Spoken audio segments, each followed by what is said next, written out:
Hindi mo na kailangang mag-insulin o gumastos ng libo-libong piso bawat buwan dahil ngayon sa halagang 2 tasa ng tsaa ng ampalaya bawat araw, pwede mo nang kontrolin ang diabetes ng ligtas at epektibo. Ako po si Dr. Apple Gungon, medical advisor ng kampanya laban sa mga chronic diseases, katuwang ang Philippine General Hospital. At ngayon, may mahalaga akong mensahe para sa lahat ng may type 2 diabetes, pre-diabetes o hindi kontroladong blood sugar. Ayon sa pinakabagong ulat mula sa Department of Health, biglang tumaas ang mga kaso ng pagka-ospital dahil sa komplikasyon ng diabetes dito sa Pilipinas. At ang pangunahing dahilan, maling paggamit ng gamot, labis na pag-inom ng synthetic na pampababa ng sugar na sa kalaunan ay sumisira sa atay, bato at puso.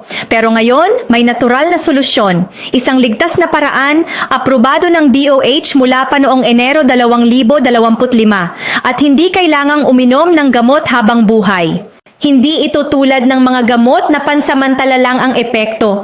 Ang produktong ito ay tumutulong ibalik ang natural na insulin sensitivity ng katawan, pinapakalma ang blood sugar buong araw, at higit sa lahat, pinipigilan ang komplikasyon tulad ng stroke, kidney failure o pagkabulag. Uminom lamang ng 2 beses bawat araw. Kahit malala pa ang kondisyon mo ngayon, makakakita ka ng malinaw na pagbabago sa loob ng 14 na araw.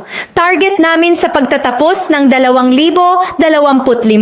Matulungan ang 1 milyong diabetic na Filipino na makabalik sa masigla at mas murang pamumuhay na hindi na umaasa sa gamot habang buhay. At ngayon, may espesyal kang pagkakataon. Diskwento hanggang 55% kung o-order ka sa opisyal naming website ngayong araw. At higit pa roon, kapag hindi ka gumaling sa loob ng 2 linggo, kami mismo ang magbabalik ng 200% ng binayad mo, cash o bank transfer, diretsyo mula sa PGH. Legal, transparent, walang daya. Ito ang garantiya na hindi mo makikita kahit saan. Kung seryoso kang magbago ng kalusugan, huwag palampasin ito. Pindutin mo na ang Get Offer at simula ng bagong buhay mo. Ngayon na.